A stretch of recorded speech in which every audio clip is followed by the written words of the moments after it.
So before I get this video started, I'm censoring it for YouTube. You're gonna notice there's a lot of fucking bleeps. And so I decided to upload the raw, uncensored version to a Patreon. And for $1 a month, you can unlock the uncensored versions for all my videos. And this is just kind of an experiment. If it's really successful, I'll continue doing it. I was just gonna upload the uncensored version of my Twitch channel, but if people don't watch the whole video on my channel, then it gets kind of fucked up in the YouTube algorithm. But if there's a small percentage of people that donate to my Patreon, they go watch my videos there, I don't think it's really gonna affect how my video performs in the algorithm. So I've been out of the league scene loop for a good minute now, and I totally missed the boat on this one. But 11 days ago, Ghostcrawler got kicked out of Riot Games, and this is pretty big news because Ghostcrawler was the head game developer for a long time during what I believe to be the dark ages of League, where the game just kind of started going downhill. Now, part of me thinks the company is just so big at this point, and I think that Ghostcrawler's legacy is so ingrained into the game that I think the game is pretty now, the guy who's taking over is Meddler. This guy looks pretty smart. He looks like he's got a PhD or some shit.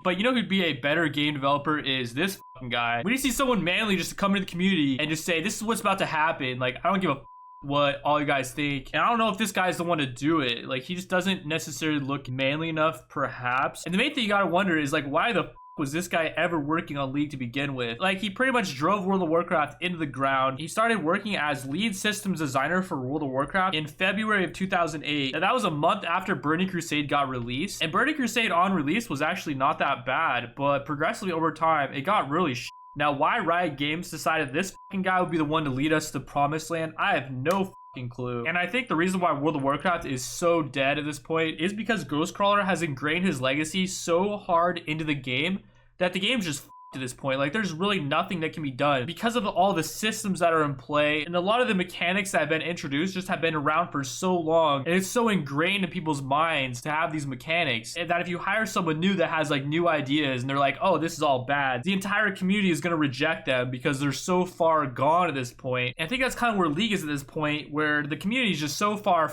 I don't really know if there's anything that Meddler can do to save this game. And I think the main thing is I'm not going to get too overly excited and then allow Riot to just shit on my hopes and dreams, just like Blizzard has done with pretty much every expansion release. But I will say I'm a huge fan of what they're doing to the autofill system in the new season, where I could be like rank 1 at top lane. But like if I get autofilled to ADC, then I'll go down to like a bronze level. I think that's a really good idea. A lot of League community is just so ingrained in like the way things are that they think it's actually a bad idea. And they think like a Diamond 5 top laner can play any role at a Diamond 5 level, which is absolutely not the case at all. There's a lot of issues that I think are never going to be changed at this point, like being able to leave games whenever you want, etc. But I'm at the point where I don't give a anyways, because I don't really care about competitive, because at this point NA is so that there's really no point of even investing time in becoming pro, because Korea is just going to dumpster NA. They have better systems set up, they have a better infrastructure, and they just manufacture better players through their solo queue system. So there's really no fucking point of even playing in NA. It's like Tiltarella's Challenger in 15-minute videos, where he gets Challenger by playing AD Sion in Oceania, but no one fucking cares because Oceania, there's like 3 people on that server. Like, if you look at this guy's fucking profile, he's 123 LP in Challenger. Like,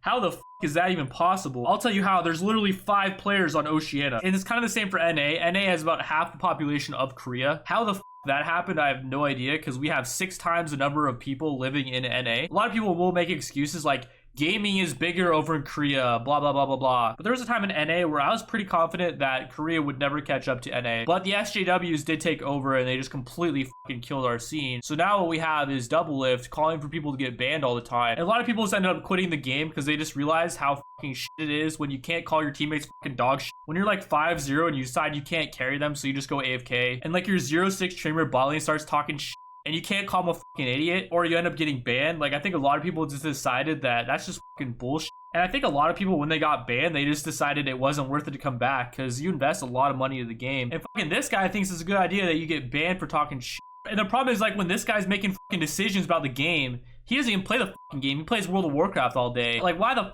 this guy is telling us how to play the game? I have no fucking clue. I play the game literally 8 years every single day. I got kids like this telling me what to do, how to play the game. Like, shut the fuck up. And kids like this are telling Tyler 1 that he can't play the fucking game. Like, you're a fucking idiot, kid. Like, look at this fucking kid. He's gold 1 with a 50 win rate. Like, shut the fuck up, kid. Telling people like Tyler 1 how to play the game. Will Tyler 1 ever get unbanned? Don't know. It's really, maybe you should stop being toxic, right? Like, you're literally the reason why NA sucks dick right now. So yeah, thanks for that one, Riot Trindamere. Now let's see what this cesspool has to say about Ghostcrawler. Rip Ghostcrawler memes. Yeah, that's a great fucking post. He's working on a Pong game. Well, that's a great fucking post. Oh, Ghostcrawler's in the post. That's a good fucking post. Talks about Age of Empires 4, and then he's actually responding to that shit. Like, this guy's all over the fucking place. I was kind of expecting a thread where people would start discussing like what we're gonna do with the game now and stuff, but like, it's fucking Reddit. Like, these people don't actually give a shit about the game. But honestly, you guys, I feel like I could actually save NA. Now, I was hired by Riot a while ago, but then Mark decided that I was too toxic for Riot. But I feel like if you guys leave this video enough likes, Mark might rehire me and allow me to really save this region, because this region's pretty shit right now. Like, the first step is admitting that we have a problem here. So let's see if we can get like 1 million likes here to really show Riot that the Rain Man knows what the fuck is going on. Anyways, thanks for watching. I will see you guys in the next one. Peace.